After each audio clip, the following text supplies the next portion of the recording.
Y entonces cuando yo entendí que el perdonar era o cortar la relación o construir una nueva relación.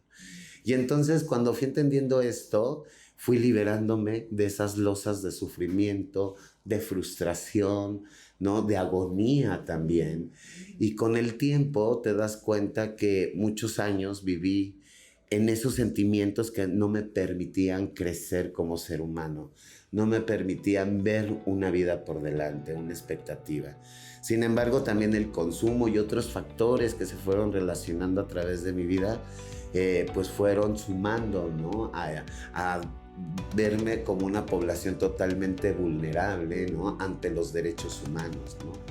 Y creo que todo esto me ayudó también a entender la felicidad, ¿no? Y me di cuenta que la felicidad, porque yo también cuando estaba en calle o cuando estaba en el trabajo sexual, yo siempre decía, quiero tener un carro para ser feliz, ¿no? Quiero tener una casa para ser feliz, ¿no? Porque era la ilusión que yo tenía desde niña. Sin embargo, me di cuenta que eso no era la felicidad que yo buscaba, ¿no? Y que en realidad eso no da felicidad, ¿no? Tener cosas materiales en esta vida, puestos, ¿no? Sino la felicidad es que sepas que hiciste lo correcto y que llegues a tu casa y te sientas en paz contigo misma. Bienvenidos al podcast El Poder del Servicio, desde donde estás y desde lo que tienes. En este podcast le daremos voz a quienes han dedicado parte de su vida a servir a los demás, que son miles los corazones que trabajan sin descanso por un mundo más justo. Desde este espacio queremos que quienes nos escuchan encuentren su causa y su lucha. Que todos, desde donde estamos y desde lo que hacemos, podemos cambiar el mundo de alguien. Solo hace falta que nos detengamos y miremos. Porque si entendemos que el verdadero éxito en la vida está en servir a los demás, entonces ya lo hemos entendido todo.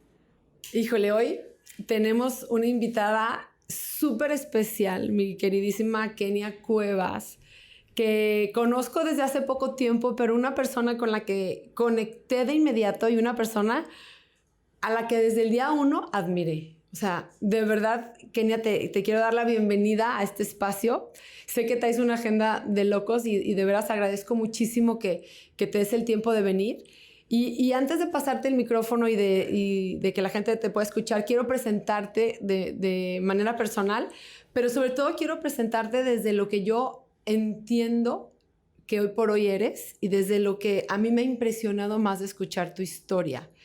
Y quiero que la gente sepa que tú naces y desde que naces y empiezas a crecer, naces hombre, pero te vives como una mujer. Todo el tiempo tienes tus primeros años de vida sintiendo que algo no está bien, porque a ti te piden hacer pipí parada, te piden cumplir con ciertos roles de hombre, pero no, tu cabeza no está alineada con lo que tu cuerpo es. A los 9 años te sales de tu casa después de vivir años de insultos, de abusos, de golpes, de una vida súper complicada, de una infancia muy dolorosa, y empiezas de trabajadora sexual desde los 9 años.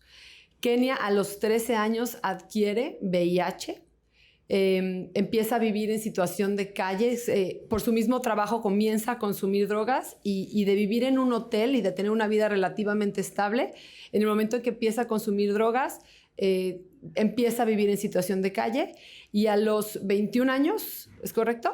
No, hasta los 28. A los 28 años, es correcto, de estar consumiendo y de estar viviendo en calle, hay una redada y la acusan a ella de vender droga cuando únicamente ella consumía. Y entonces la meten a la cárcel y la meten a la cárcel de hombres, siendo ella una mujer trans ya en toda la extensión de la palabra. Vive en la cárcel y le dictan sentencia por 24 años. Y ella, sin saber leer ni escribir, se defiende desde adentro de la cárcel y logra que le reduzcan la sentencia y sale a los 10 años, 8 meses. Y desde ahí sale finalmente desde dentro de la cárcel. Ella es una activista de los derechos trans, pero cuando sale con todo a levantar la voz por tantas y tantas mujeres trans que viven todos los días en un mundo de violencia, en un mundo de insultos, donde no se les toma en cuenta para nada. Y cuando cuento tu historia, así en este pequeño resumen que es nada con lo que tú tienes que decir, siempre pienso, cuánto dolor en una sola vida. Kenia. O sea, me impresiona que finalmente tú al salir, lejos de salir, supongo que sí, con mucho dolor y mucho resentimiento, pero sales con una causa positiva y sales con un objetivo bien claro, que es levantar la voz por quienes ya no la han podido levantar, quienes han muerto en el intento. Y sales clarísima de que te vas a convertir y que vas a pelear lo que te reste de tu vida por estas mujeres trans. ¿Qué nos quieres decir? Sé que tienes un albergue, quiero que nos platiques también del tema y quiero que le cuentes a la gente, después de tanto dolor y después de vivir en un México que te ha fallado tanto, ¿cómo es que agarras fuerzas para pelear y para luchar y para ser la voz de tantas?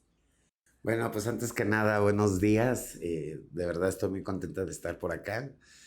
Pues la verdad es que creo que todo ha sido como una bola de nieve, ¿no? Nunca he planificado cosas, sino más bien es como lo que me ha llevado la vida y siempre pues he tenido que salir, ¿no?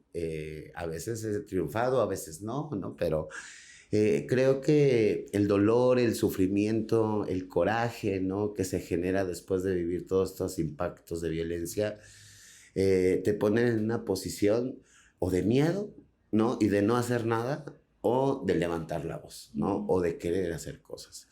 Sin embargo, creo que a pesar de todo este dolor y sufrimiento, yo me fui resintiendo, ¿no? Con la sociedad, con mi familia, con Dios, ¿no? Con todo el mundo, porque pues yo sentía que a nadie le importaba, ¿no? Yo sentía que en este mundo, pues ni siquiera a Dios le importaba, ¿no? Y entonces así fui creciendo, pero durante la cárcel yo tuve que vivir un proceso personal. Y ese proceso me tornó a ir perdonando a todas las personas que me hicieron daño, ¿no? A la sociedad, a mi familia, ¿no? Inclusive pedir perdón y empezar desde uno mismo, ¿no? Fue un proceso muy difícil, de mucho tiempo, de poderlo entender, ¿no? Tan solo el perdonar, porque yo decía, ay, perdoné a mi hermano, ¿no? Pero, ay, me acuerdo Sí, cómo perdona, hizo, pero no ¿no? olvido. Exacto, Ajá. ¿no? Y entonces cuando yo entendí que el perdonar era o cortar la relación o construir una nueva relación. Y entonces cuando fui entendiendo esto, fui liberándome de esas losas de sufrimiento, de frustración, ¿no? De agonía también. Y con el tiempo te das cuenta que muchos años viví en esos sentimientos que no me permitían crecer como ser humano, no me permitían ver una vida por delante, una expectativa. Sin embargo, también el consumo y otros factores que se fueron relacionando a través de mi vida, pues fueron sumando, ¿no? A verme como una población totalmente vulnerable, ¿no? Ante los derechos humanos, ¿no? Y creo que todo esto me ayudó también a entender la felicidad, ¿no? Y me di cuenta que la felicidad, porque yo también cuando estaba en calle o cuando estaba en el trabajo sexual, yo siempre decía, quiero tener un carro para ser feliz, ¿no? Quiero tener una casa para ser feliz, ¿no? Porque era la ilusión que yo tenía desde niña. Sin embargo, me di cuenta que eso no era la felicidad que yo buscaba, ¿no? Y que en realidad eso no da felicidad, ¿no? Tener cosas materiales en esta vida, puestos, ¿no? Sino la felicidad es que sepas que hiciste lo correcto y que llegues a tu casa y te sientas en paz contigo misma. Ese sentimiento de paz que te da el universo, esa es la felicidad. Y esa felicidad llega justo cuando tú haces cosas por otras personas, cuando das servicio, cuando te das cuenta que Dios nos ha dejado un legado, ¿no? Y ese legado es amar a tu prójimo como a ti mismo, visitar al preso, visitar al enfermo, darle comer al hambriento, darle de beber al sediento. Y bueno, creo que cuando yo tengo estos contactos con la gente que ha sufrido y que se ha encontrado en esas situaciones y les puedo ayudar, porque yo ya transité por esos espacios, entonces para mí siempre va a ser esa parte de reparación del daño. Yo les he dicho siempre, ¿no? Yo me pude haber quedado en mi estatus de víctima, ¿no? Porque estaba enojada, resentida, hubo propuestas del crimen organizado y con todo este potencial hubiera sido una reina del sur. Sin embargo, yo decidí no hacerlo así. Yo decidí no ser como la sociedad fue conmigo. Y no sabía cómo, porque como dijiste, ¿no? Yo no sabía leer ni escribir, pero no sabía cómo hacerlo, pero yo ya tenía una decisión. y esa decisión era cambiar el sistema. Entonces, y que esa decisión la tomé justo cuando mataron a Paola en el 2016, cuando vi su ataúd, cuando la estaba sepultando, cuando me di cuenta que el sistema, por ser diferente, te excluía, te discriminaba con todo el dolo del mundo, sin respetar tus derechos humanos que como mexicana yo tenía, ¿no? Y tengo todavía, ¿no? Y todas las personas mexicanas tenemos. ¿Por qué? Porque pagamos impuestos. Independientemente que seamos trabajadoras sexuales, desde que compramos la pestaña, la peluca, las zapatillas, ¿no? La tortilla, la comida corrida, todo eso paga impuestos. Y como tal, soy una persona sujeta de derechos y desde esa mirada he venido defendiendo a la comunidad trans porque todos los prejuicios, ¿no? Todas las ideologías que tiene la gente conforme fue construida, porque se ha permeado un discurso desde hace 2000 años que esto es un pecado, ¿no? En toda la humanidad, en toda la historia de la humanidad llevamos 7000 años. Y de 2000 años para acá esto ha sido un pecado y en nombre de ese pecado han asesinado a personas, han excluido a personas, no les han permitido estudiar, no les han permitido tener un servicio de salud, no les han permitido tener un trabajo digno. Y entonces todas estas carencias se vuelven dificultades para poder conseguir un trabajo en una oficina, ¿no? En un lugar de gobierno, en un restaurante, en donde sea. Y siempre el cuestionamiento de nuestra identidad, ¿no? ¿A qué baño vas a entrar? Aquí tienes que venir con el pelo corto, ¿no? Porque eres hombre, ¿no? Porque así lo marcan tus genitales, ¿no? Y bueno, pues yo desde muy pequeña me autoidentifico como una mujer porque así es mi construcción de identidad de género, que viene desde mi cerebro y que ya con el tiempo he venido descubriendo y aprendiendo y educándome sobre el tema. Y pues es un desajuste hormonal en el embarazo de la mamá. Ni siquiera es nuestra culpa, ¿no? Es un proceso hormonal de nuestras madres que provocan que nuestra identidad de género cambie y se desarrolle un sexo distinto a lo que pensamos en el cerebro, ¿no? Y entonces cuando te das cuenta de toda una sociedad, una construcción del género que ha sido impuesta, de cómo se debe comportar, vestir y actuar una mujer y cómo se debe comportar, vestir y actuar un hombre, al no encajar ahí, pues te das cuenta que no está bien algo. Y entonces decido hacer una transición que me permitiera autoidentificarme con una expresión tal y como yo me siento, ¿no? Desde mi corazón, desde mi mente, y que el físico, pues, es como la carcasa, ¿no? Sí, entonces, sí, sí. eso lo alineas con una transición, ¿no? Entonces, te das cuenta del sistema que es totalmente brutal, ¿no? Con todas estas desigualdades que existen gracias a esos pensamientos, ¿no? Y las personas son asesinadas, las personas mueren en condiciones deplorables, en abandono, ¿no? Y muchas de las veces se criminaliza el trabajo sexual, ¿no? O sea, es en el lugar, el trabajo sexual, el estilismo, el show travesti, las labores domésticas y la costura han sido los únicos espacios que nos han permitido desarrollarnos. ¿Por qué? Porque se piensa que entonces son cosas para mujeres, entonces ponte a coser, ponte a guisar, corta el cabello, aprende haz un vestido. Haz un vestido, ¿no? Y entonces no nos permiten salir de esos rubros. Por eso la historia nos ha dado la razón. No hay arquitectas, no hay doctoras, no hay directoras, no hay secretarias, no hay bomberos, no hay policías, no hay licenciadas, no hay doctoras trans, porque no se nos ha permitido estudiar ni reconocer nuestras identidades, ¿no? Yo lo he dicho diversas veces que yo estuve en varias casas hogares siendo menor de edad. Y casas hogares que sí le daban una atención integral a los niños, pero para las mujeres trans, infancias en ese entonces, no se nos permitía. Y entonces, pues sí, al principio podemos decir, necesito comer, necesito dormir, pues ya no importa que me digas Juan Pérez, no, déjame dormir, pero ya después ocupas esos espacios para reponerte y no te sientes cómoda y en cuanto pasan los días, 1, 2, 3 días que ya te alivianaste, terminas regresando porque no te autoidentificas como un hombre. Entonces yo siempre he dicho que el hecho de que no reconozcan las infancias trans orillan a las personas trans o las mandan como matadero al puerco. como puercos al matadero, ¿no? Porque no va a haber otro destino para esa persona que sea rechazada más que la muerte, la discriminación, la violación a derechos humanos, la falta de oportunidades y que se coloque en un espacio donde va a ser criminalizado con la sociedad, extorsionado por la policía, ¿no? Y todavía súmale a la extorsión ahora del crimen organizado, ¿no? La violencia de los mismos clientes y que en esos espacios, cuando tú llegas a denunciar una violencia, lo único que dicen es, tú estás ahí porque te gusta y entonces le voy a dar la razón a la persona que te agredió, ¿no?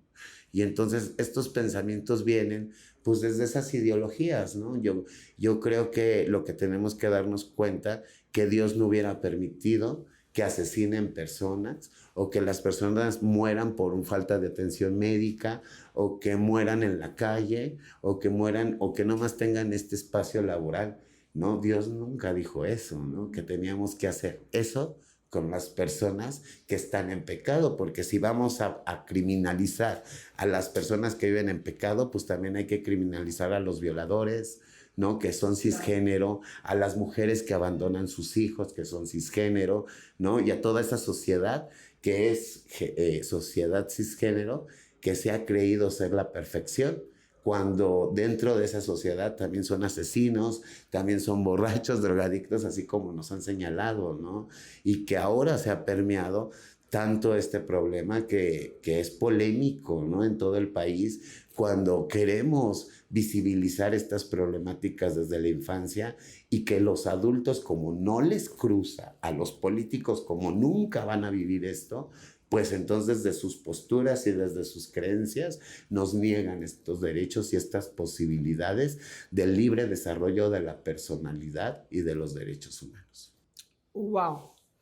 O sea, me queda claro que este tema está, es un tema al que no todo el mundo le quiere entrar y es un tema incómodo para la gente, claro, me queda claro, sobre todo para quienes tienen, digamos, el control en la toma de decisiones, el control en donde se cambian las leyes. Sé que tú estás trabajando durísimo en ese sentido, creo que el día que platicamos me decías, y vamos a cambiarlas. Cuando alguien, no recuerdo el nombre, cuando hagas como un acta, que hombre, mujer o trans, ¿no? O sea, se llegará el día en que les den un lugar, el día en que tengan un espacio tal cual, ¿no? Bueno, pues ahorita la lucha pues ha sido cabildear con los legisladores de todo el país. Ya logramos que en 20 estados de la República ya se reconozca la identidad de género. Y a partir de ahí hemos permeado una lucha constante porque logramos el cambio de identidad, pero no hemos logrado la salud integral de las personas trans. No hemos logrado la inclusión educativa de las personas trans. O sea, ¿te refieres a que si una persona trans va a atenderse al hospital, qué? Pues en primera la ponen en sección de hombres, empiezan... O sea, como vivimos en una ignorancia de este como tema. Como en el limbo, ¿no? Como ni aquí ni allá ni... Sí, y aparte pues siempre te ven y asumen, ¿no? O sea, no les importa si vas con el pelo largo, maquillada, con una expresión totalmente femenina, ¿no? Mientras el hecho de que se den cuenta que tú naciste hombre, eso lo visibilizan, ¿no? Porque hasta lo dicen con dolo, joven, pase para acá, ¿no? Y tú te sientas así, estás en el asiento y pues todo el mundo te ve como mujer.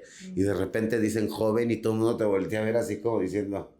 Y entonces esta señalización, esta discriminación que se hace hasta con dolo, ¿no? Pues a nosotras como mujeres trans, lo único que nos orillan es abandonar nuestros procesos, ¿no? Porque ¿quién en sus 5 sentidos va a estar en un lugar donde se va a sentir incómoda, se va a sentir rechazada, ¿no? Pues nadie. Yo siempre lo he dicho porque hubo un tema hace algún tiempo que decían es que la transexualidad y la homosexualidad anda de moda. Y yo sí dije, perdón, esto no es una moda, ¿no? Porque yo no me levanté y dije, hoy voy a ser mujer, ¿no? Yo ya venía con este pensamiento desde que nací, desde el día 1, ¿no? ¿Y quién en sus 5 sentidos se va a colocar en una identidad donde todos los días va a ser discriminada, violentada, excluida, asesinada, golpeada, ultrajada, nada más por moda? Pues yo no creo que nadie por moda lo haga. Eso, de todo lo que nos has dicho, eso es lo que, algo que me parece muy fuerte que dices, ¿no? O sea, yo no elegí esta vida. O sea, de verdad, no la elegí. Esta gente que cree todo el tiempo justamente eso, ¿no? Que son así porque quieren o tienen otra opción. O sea, pensarlo y escucharlo tan claro que quién justamente se pondría en esa situación. Sí, pues nadie. Y que lastimosamente en una doble moral que es como nos ha gustado vivir en todo México, gracias a esos pensamientos desde las ideologías, pues entonces en esa doble moral las personas que desde muy pequeñas como yo ya se autoidentificaban como gay, trans, lesbiana, ¿no? Cualquier letra del acrónimo, tuvieron que sacrificar toda su vida colocándose en espacios donde no les correspondía, ¿no?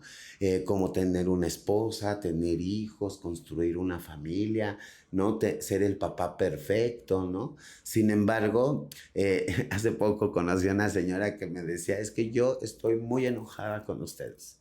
Y yo le decía, ay señora, pero ¿por qué? ¿Qué le hicimos? ¿Qué le hicimos? ¿No? Yo todavía así bien espantada.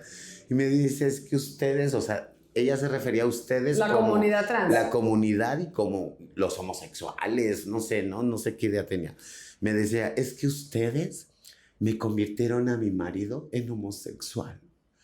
Y volteé y le dije, perdón señora, su marido ya era homosexual.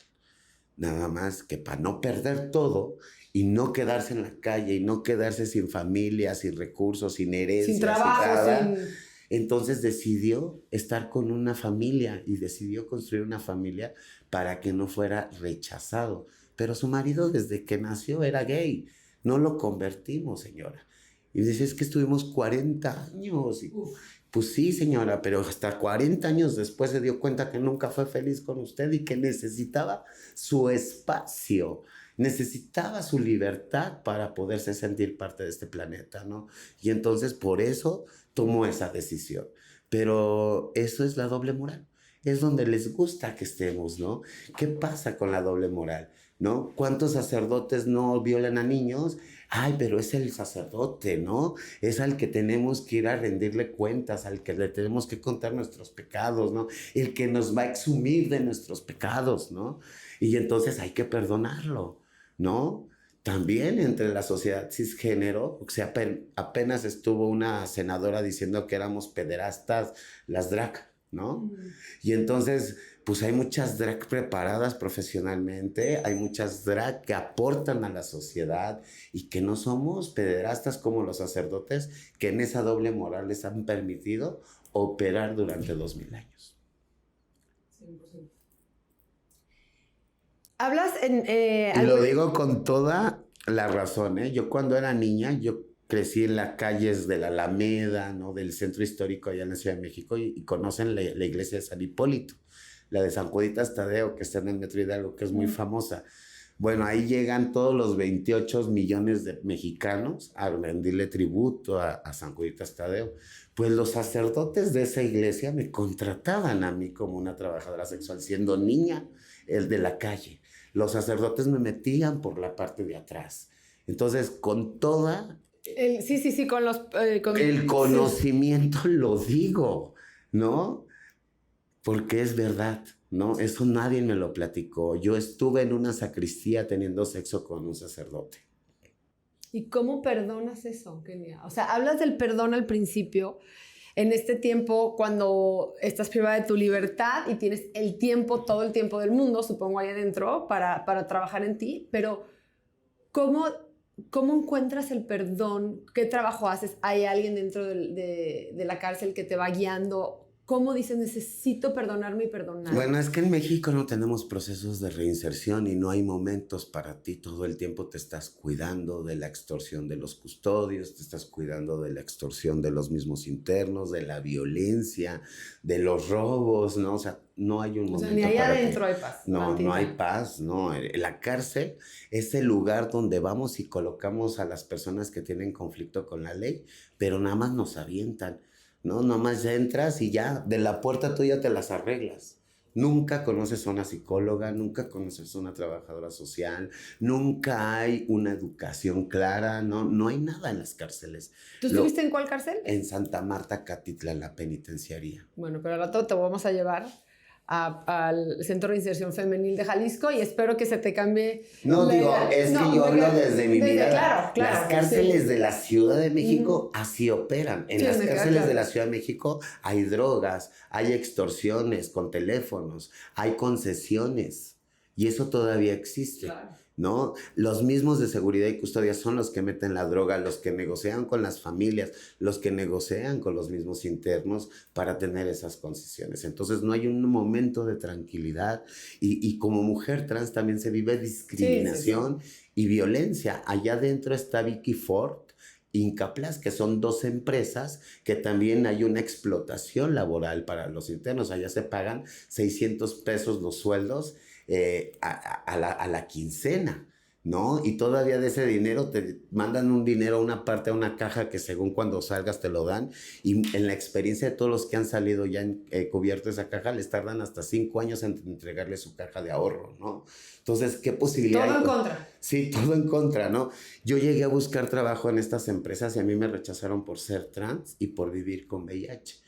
Y me decían, no, a ti no te podemos dar trabajo. Entonces tuve que ejercer trabajo sexual, hacer labores domésticas para poderme ganar el pan de todos los días. ¿Ya cuando saliste o antes? Vender dulces, ¿no? Dentro de la cárcel, ¿no? Igual también cuando yo llegué, lo primero que hacían los custodios a las mujeres trans, como no nos permitían vivir nuestra expresión de género, porque como estamos en un penal varonil, no te permiten el maquillaje, el pelo largo, porque según sus políticas es que te vas a intentar fugar vestida de mujer, ¿no?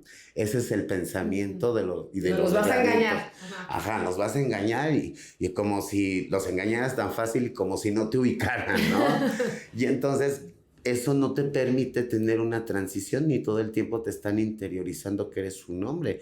De hecho, como todo se puede en la Ciudad de México clandestinamente con dinero tener lo que tú quieras, pues así yo tenía mis zapatillas, mis tacones, mis pestañas, mis cositas femeninas que cuando cerraban la celda era cuando yo me arreglaba para que no se me olvidara quién era.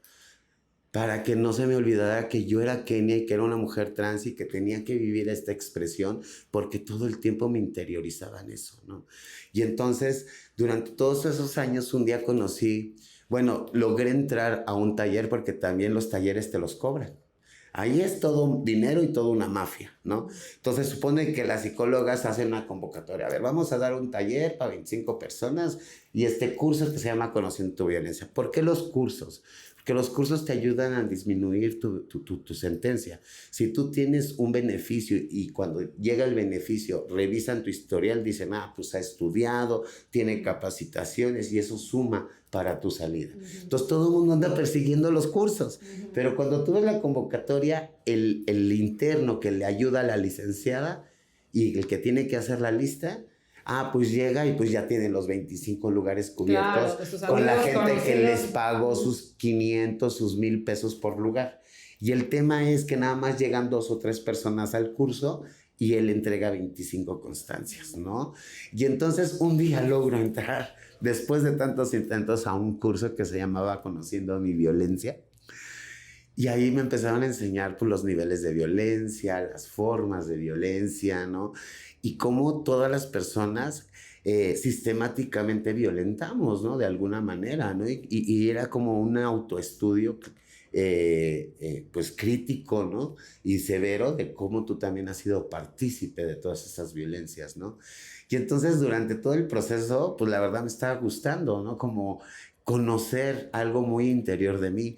Y un día dice la terapeuta, pues hay que hacer un ejercicio, hay que empezar a perdonar, ¿no? Perdonar primero a uno mismo y luego pues perdonar a todos los que nos hemos sentido que nos han agredido, que nos marcaron, ¿no?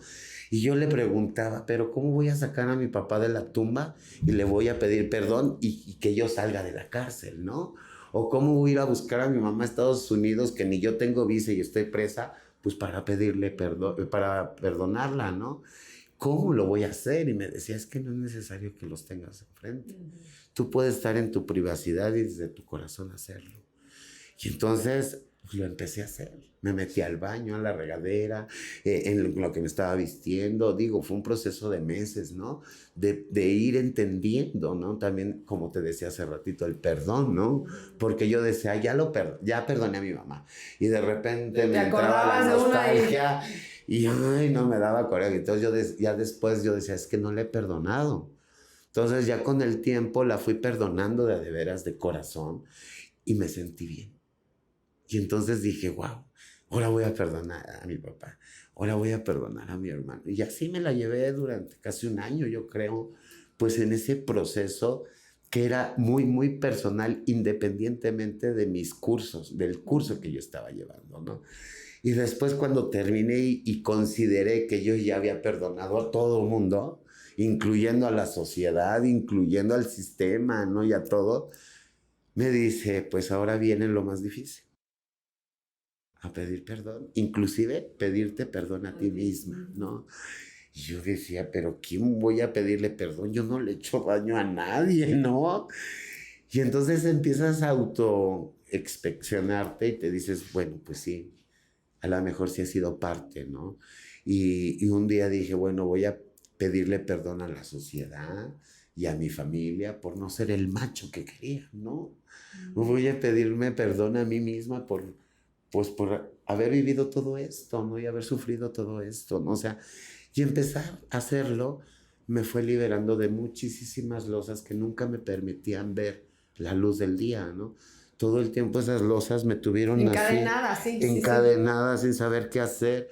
Y entonces conforme me fui liberando, me fui dando cuenta que hay todo el mundo por delante, ¿no?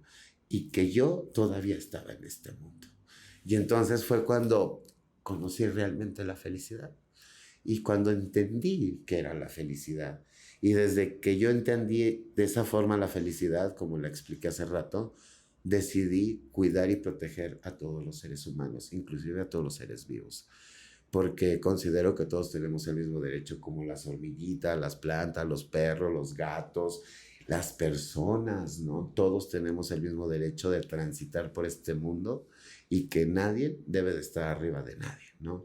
Y así es como este proceso me ayuda a entender muchas cosas, a dejar las drogas, me ayuda a entender también lo de mi enfermedad, a atenderme, porque yo empecé a cuidar enfermos en la cárcel.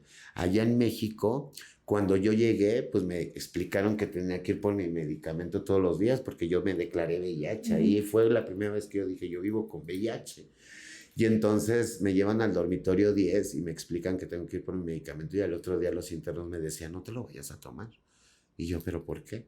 Porque nos están matando. Y yo decía, ¿pero cómo crees? Es la Secretaría de Salud, ¿no? Es gobierno, ellos no podrían hacer eso, ¿no? Y pues mientras sean peras o manzanas me metieron la cosquillita y no me tomé el medicamento. Pero las personas que sí se lo tomaban empezaban a vivir efectos secundarios como pérdida de peso, diarreas, vómitos, temperatura. Terminaban en el hospital y después de 2 meses pues fallecían. Y así era transitar todos los días, que ya murió fulano, que ya murió mengano. No me Y digas entonces eso. diario ingresaba una o dos y diario moría uno o dos, ¿no? Entonces ese dormitorio nunca pasaba de 24 personas.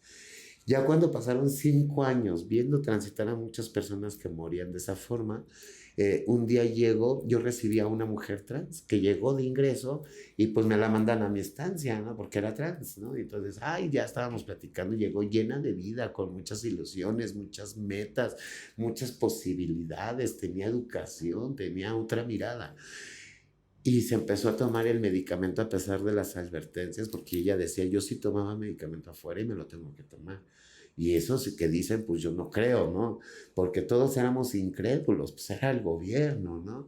Y entonces se empezó a poner mal, la hospitalizaron y un día llegó por mi medicamento y pues ella sale de un cubículo donde colocaban a las personas con VIH que le denominábamos el cuarto de despegue, porque todos los que llegaban hospitalizados ahí ya no salían vivos. Entonces sale de ese cuarto literal con los huesos pegados a la piel. ¿De dónde habrá agarrado fuerzas? No lo sé, porque apenas sí podía caminar. Llegó a donde estábamos nosotros con la enfermera, se arrancó el suero, se lo aventó a las enfermeras y les dijo, mejor denme un balazo. Y ahí fue donde me di cuenta que sí nos estaban matando. Entonces, como una interna más, y siendo trans, ¿no? Que es lo último, de lo último, de lo último, no podía irle a reclamar a los custodios, ¿verdad? Porque si les reclamaba me daban una zapatiza y al castigo. Sino un día que vi al director le dije, oiga director, yo entiendo que ustedes tienen miedo de infectarse, yo vivo con la enfermedad, Deme chance de entrar y pues yo misma les limpio, les saco los papeles del baño, les cambio pero quiero ayudarles, ¿no? Y así me dieron una comisión que me ayudó a dejar las drogas, gracias a que yo entraba todos los días al hospital y ya no me permitía trabajar y generar dinero, y entonces pues ya no tenía para droga, ¿no? Wow. Y entonces los primeros meses fueron de abstinencia muy fuertes, pero sin embargo el hecho de estar cuidando a un ser humano que necesitaba de mí, pues eso me obligaba a no salir ni drogar. Sirviendo a los demás, dejaste tu adicción. Exacto, y entonces ya les cambiaba el pañal, las bañaba con esponjita, les ponía sus donitas porque se enllagaban, me peleaba con las enfermedades para que les dieran una pastilla, aunque sea para el dolor, ¿no? Y acompañé a bien morir al menos a 200 personas que yo vi morir en mis brazos. A veces los médicos me decían, pues ya llévatelo a tu estancia, de todos modos ya se va a morir, no pasa esta noche. Y sí, me los llevaba, les ponía mi colchoneta o la tele y todo, y de repente me agarraban mi mano y me decían, muchas gracias, Kenia, porque hoy entiendo que todas las personas se despiden antes de morir, ¿eh? No saben que se van a morir, pero empiezan en un proceso de despedida. Y entonces siempre me decían que muchas gracias, agradecidos y todo. Hubo una persona que me dijo y que me dejó muy marcada, que me dijo, te voy a pedir un favor, si llega a venir mi familia, diles que yo no estoy enojado. Y esa persona murió en ese momento. Y entonces todo esto te va marcando, ¿no? Te va marcando muy claro. En el 2009, la doctora Andrea González del programa de VIH de la Ciudad de México y la directora de las clínicas Condesas, en ese entonces había llegado a la clínica Condesa como nueva directora. Y entonces, como había familiares que informaban a otros internos con VIH, pues ellos decían, es que está la clínica y yo me atendía, pero esta doctora es muy buena y, ¿no? Y pues cuida, ¿no? Y protege a las personas con VIH. Y dijimos, pues hay que hacerle una carta, ¿no? Y entonces las personas que al final sobrevivimos, porque éramos como 8 que no nos tomamos el medicamento, le hicimos una carta y ella tampoco podía llegar y reclamar, ¿verdad? Porque su jurisdicción no era esa. Y entonces estratégicamente solicitó la entrada de cámaras para que hicieran un documental de cómo se vivía el VIH en las cárceles. Y ahí fue donde nos despepitamos y eso sirvió como una denuncia pública y logra la jurisdicción de atención de las personas de VIH y ya ingresaban internistas, medicamentos, nos informaban, nos daban talleres sobre los medicamentos, sobre las pruebas de detección, los métodos de barrera, nos fueron formando, ¿no?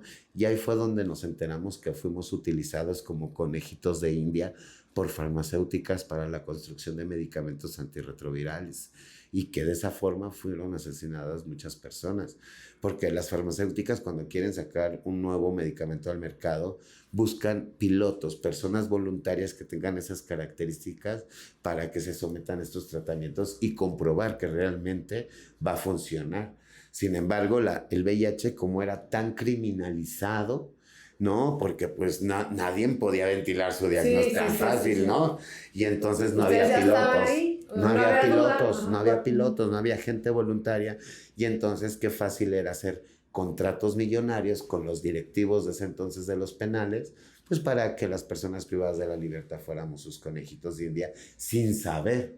Porque también cuando tú llegabas al dormitorio te decían, tienes que ir por tu medicamento. Y si no vas y tienes una falta, te vas 30 días a conductas especiales. O sea, estaba súper amenazada para tomarte el medicamento, ¿no? Entonces, era una situación que nos estaban asesinando.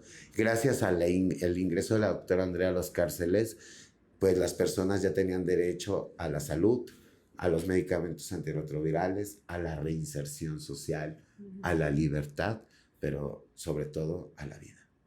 O sea, que tú desde entonces ya eres una activista. Sin saberlo. Sin saberlo, claro, no, claro. Hoy me doy cuenta de todo lo que hice, ¿no? Está increíble. La verdad es que esta parte sí no me había tocado escucharla. Esta parte donde tú acompañas a tantas personas en sus últimos momentos. Y yo me imagino una Kenia a la que se fue quitando pesos, ¿no? Que fue cortando una cadena, que fue cortando otra, que poco a poco fue de estar agachada, sometida, fue levantándose, fue levantando la mirada. ¿Y en qué momento, desde cuándo empiezas a coquetear con la idea de yo voy a poner unos albergues o unas casas para que no me vuelvan a matar a ni una sola mujer trans? Pues mira, después de que salgo de la cárcel en el 2010, me acerco con la doctora Andrea para hacer una estrategia y poder hacer prevención de VIH con las trabajadoras sexuales. Ya que todas las trabajadoras sexuales cuando salgo me decían, ay, es que yo vivo con VIH pero nunca me he atendido. Otras decían, pues yo fui a la Condesa pero no tenía papeles, ¿no? Otras, ay, no sé, no sabe igual, ¿no? El condón, porque pues como comerte un dulce con envoltura, y esos eran los pensamientos. Pero como yo ya venía con una educación reproductiva y sexual, pues les empecé a hablar de la clínica, de los tratamientos, de los condones, y me acerqué con Andrea pues a pedirle los insumos para repartirlos, ya que la función pública no más trabaja hasta las 6 de la tarde, ¿no? Y entonces Andrea accede a darme los materiales, y en el trabajo sexual yo hacía la prevención durante 6 años. Logro la reducción de la pandemia en el trabajo sexual de la Ciudad de México. Sin embargo, el 30 de septiembre del 2016 me toca presenciar el asesinato de mi mejor amiga en el punto de trabajo sexual. Llegó un sujeto solicitando servicios, varias de nosotras lo bateamos.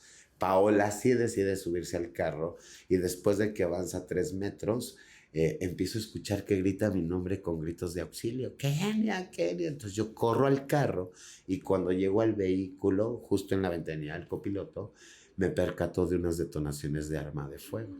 En ese momento yo me quedé impactada, y lo único que alcancé a observar dentro del carro era a mi amiga desvaneciéndose en los brazos de aquel hombre mientras la aventaba al asiento del copiloto, y cuando me volteó a ver, me vio a los ojos, me apuntó con su arma y me disparó. Yo todavía tengo esa imagen de ver el cañón de la pistola y cómo le jalaba el gatillo. Y cuando veo que no salió la bala porque se encasquilló el arma, pues entonces lo agarro, ¿no? En ese momento llegó una patrulla, lo agarran en flagrancia con el arma en la mano, mi amiga agonizando en una propiedad privada que era el vehículo. Lo presentamos ante el Ministerio Público, donde en ese espacio, en esa institución donde debería de procurar justicia, me encuentro con una barrera de desigualdad, violaciones a derechos humanos, la criminalización por ser trabajadoras sexuales. El Ministerio Público de manera sistemática me descarta de una carpeta de investigación poniéndome como curiosa del lugar, algo que no existe. O sea, yo iba pasando y curiosamente me di cuenta que la mataron, ¿no? No, yo era la testigo número 1, ¿no? Y bueno, pues yo le pedía el cuerpo y también me lo negaban, y me decían, es que no tienes representación en la carpeta, no eres familiar, así que no te podemos dar ni información y ni el cuerpo, ¿no? Y entonces todo el tiempo nos trataron de niños, no hubo una debida diligencia. Al asesino lo tuvieron en picnic, ahí en el escritorio del MP, ahí estaba con su esposa, sus amigos, las papitas, las coquitas, ¿no? El asesino.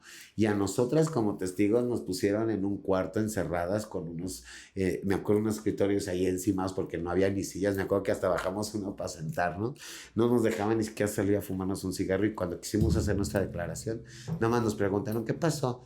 Y yo no veía que anotaba nada. Ah, sí, está bien. Ay, qué bueno. Y yo le decía, yo grabé un video de cómo lo de todo. Ay, es que los videos no sirven, ¿no? Y así me di cuenta de que el sistema excluía a las personas trans. No había justicia para las personas trans. Cuando se presentó la audiencia, sale la MP, me acuerdo, yo entraba cada ratito a preguntar, ¿no? Yo nunca me fui del Ministerio Público, ¿no? Entonces yo cada ratito entraba y, oigan, licenciada, pues, ¿qué pasó? Ya te dije que no te puedo dar nada de información, ¿no? Y yo aferrada. Y en un momento me dice, pues ya vete a descansar, es una puta de aquí de la esquina, ¿quién les va a hacer caso? Así, ¿no? Como ya en una forma empática. Si ya nos hemos visto ahorita 8 horas, ya me animo a decirle. Ya, ¿no? Y yo le dije, pues eso será para usted, pero para mí era mi amiga, mi compañera, mi hermana, y yo no me voy a mover de aquí hasta que no sepa qué va a pasar con el asesino que yo misma agarré, que no se les olvide, ¿no? Y entonces me dijo, como quieras. Entonces ya cuando pasaron las 48 horas, sale este Ministerio Público. Yo estaba con un amigo taxista y otras amigas trans enfrentada en la banqueta, y sale y me avienta un papelito y me dice, pues a ver si alcanzas. Y faltaban 15 minutos para la audiencia oral, que era cuando iniciaban los juicios del nuevo procedimiento penal, ¿no? Acusatorio, ¿no? Que eran los juicios orales. Y entonces le digo al taxista, no vamos a llegar, manito. Y me dice, sí, flaquita, súbete, está en Sullivan, de Cuauhtémoc Sullivan son 5 minutos. Entonces alcanzo a llegar a la audiencia y ingreso, y cuando sale el juez pregunta, lo primero que pregunta fue, ¿hay algún testigo en la sala? Y yo alcé mi mano. Entonces después se dirigió el juez con el Ministerio Público y le dijo, te voy a solicitar a que ya se sabe el protocolo, Ministerio Público, le dijo. Se retira el juez y después va el Ministerio Público conmigo y me dice, te voy a solicitar a que te retires de la sala para que no contamines la audiencia. Entonces yo pensando, ¿no? Que mi lógica decía, este cuate va a la cárcel, ¿no? Aparte yo no sabía de procedimientos ni de leyes, ni leer ni escribir, ¿no? Y pensé que me tenía que salir para que en algún momento entrara a declarar. Fíjate, ¿no? Fue lo que primero que se me vino a la mente. Y en ese momento confié totalmente en las autoridades. Sin embargo, al finalizar esa audiencia lo dejaron en libertad. Entonces, cuando queda en libertad, bajan mis amigas súper enojadas, las calmo y les digo, mejor vamos por Paola, que tiene 48 horas en un congelador. Peleamos el cuerpo, tuve que amenazar al fiscal para que me entregaran el cuerpo, por fin me lo entregan. Y después de 2 noches de velación, decido llevar el ataúd en la Avenida de los Insurgentes, en una forma de manifestación. Cuando llegué y puse el ataúd, me preguntaban los medios, ¿es virtual tu ataúd? No, ábranla. En estas condiciones, Paola se viene a manifestar porque todavía ni la enterramos y ya dejaron en libertad al asesino que nosotras mismas agarramos. Y ahí fue donde le grité al mundo y a la sociedad que las mujeres trans no teníamos derecho a la educación, a la vivienda, al trabajo, a la salud, a la identidad y a muchos otros derechos que se nos ni en la digna sepultura. Ni en la digna sepultura, ¿no? Y entonces, desde entonces empecé a emprender un camino de lucha por justicia de mi amiga. Y durante los 2 primeros años empecé a recibir muchas amenazas de muerte. Me llevaron una corona de muerto a mi casa, ¿no? Imagínate, ese día entré en pánico, en crisis, me metí abajo de mi mesa, ¿no? Y yo vivía con una mujer trans, me acuerdo que ese día salgo y pues veo la corona y dije, ay, qué gachos, ni siquiera me avisaron que el vecino se murió, ¿no? Sí, pues es que tú piensas luego, pues no fue en tu casa, ¿no? Y ahí hay una corona. Se confundieron de entrada. Y pues veo y tenía mi nombre la corona. Y ahí fue donde entré en crisis, me metí abajo de mi mesa y yo vivía con una mujer trans y sale y me dice, ¿no que ya te ibas a trabajar? No, manita, ya saben dónde vivo, ya me van a matar. Por favor, cuidas a mis hijos, a mis perros, le avisas a mi familia, ¿no? Y pues se asomaba a la ventana, pues no hay nadie en Kenia. ¿Cómo no? Pues ya saben dónde vivo, ¿no? Y ya llegaron mis abogados, porque yo justo cuando pasó todo esto de la libertad, una organización civil que es X Justicia para las Mujeres me otorgó un abogado y logro la representatividad jurídica después de unos días. Y es cuando se gira una orden de aprehensión, se me reconoce como víctima indirecta y testigo, y a partir de ese momento tengo toda la representación dentro de la carpeta de investigación. Entonces, en el camino, por ser víctima en este país, las víctimas se abandonan en este país. O sea, te pueden ver 1 o 2 días y ya después nunca más no vuelven a buscar, ¿no? Y entonces las víctimas pues se cansan, abandonan sus procesos y todo. Y pues yo me di cuenta que yo no podía quedarme callada porque tampoco ya no tenía otra opción, porque yo ya no podía ejercer el trabajo sexual porque el asesino ya lo habían dejado en libertad y yo no me iba a ir a poner de pechito para que me matara, que era lo que ellos querían, ¿no? Entonces yo empecé a luchar, a gritar, a hacer manifestaciones y pues a hacer ruido y nadie me pelaba. Hasta que un día dije, pues tengo que hacer una organización que me dé un nombre, me dé una representatividad en este país y que desde eso empiece yo a buscar esta ayuda, ¿no? Entonces en el 2018 abro Casa de las Muñecas Tiresias. De ahí pues empecé a brindar acompañamientos a mujeres trans, ¿no? En general, pues que a la credencial, que al hospital, ¿no? Que pues cualquier situación de las instituciones, ¿no? Entonces era lo que empecé a hacer como organización, ¿no? Inclusive pues hacía jornadas con banda de calle, hacía prevención de VIH, entregaba insumos, acompañaba, ¿no? Y era lo que hacía. Pero fui detectando que en el trabajo sexual con mujeres trans abandonaban sus procesos siempre.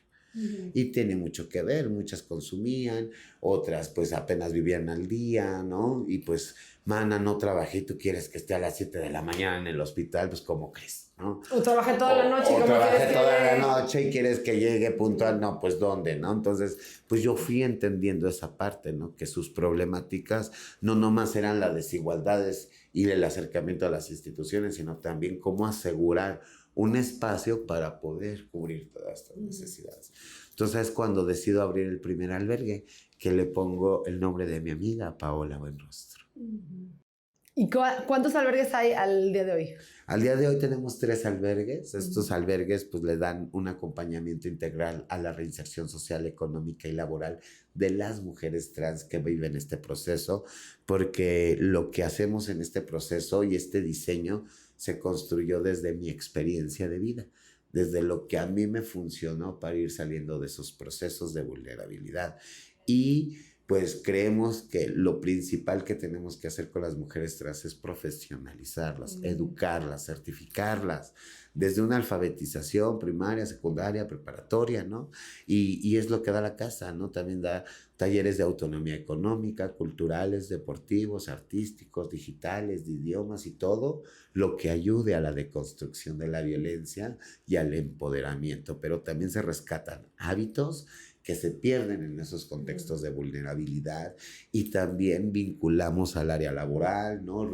Cuidando y protegiendo que se respeten sus derechos laborales y sus derechos a la identidad de género, ¿no?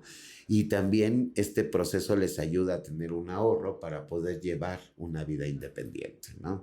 Y seguir siendo esa red de apoyo para esas mujeres. Actualmente estos 3 albergues operan, uno en Ciudad de México, uno en el estado de Morelos y uno en el estado de México. Y también hemos abierto un 4º albergue que es Huellitas Tiresias.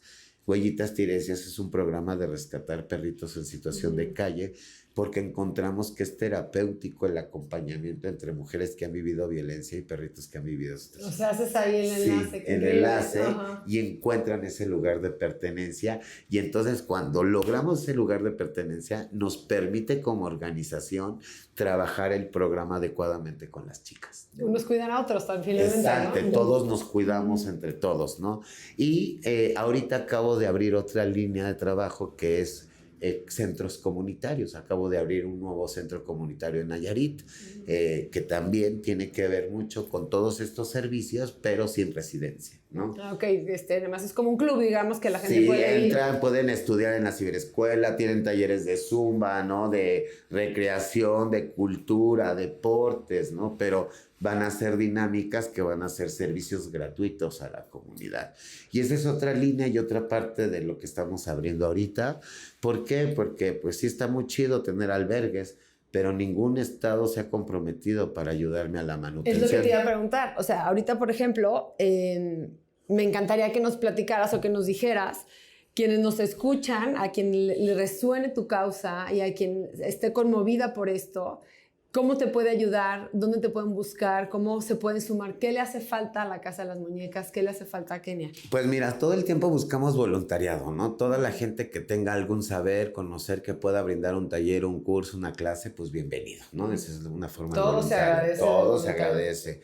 También quien quiera ser parte de los equipos en cada uno de los estados donde estamos con equipo de estructura, pues también se puede ir sumando, ¿no? Otra cosa es que en los espacios siempre recibimos donación en especie. En Facebook estamos como Casa de las Muñecas Tiresias AC y ahí está etiquetada una publicación donde viene un listado de todas las cosas que nos sirven en especie y una cuenta de PayPal que también pueden hacer aportaciones económicas, ¿no? A la cuenta de la asociación. Y de esa forma es como hemos venido manteniendo los albergues.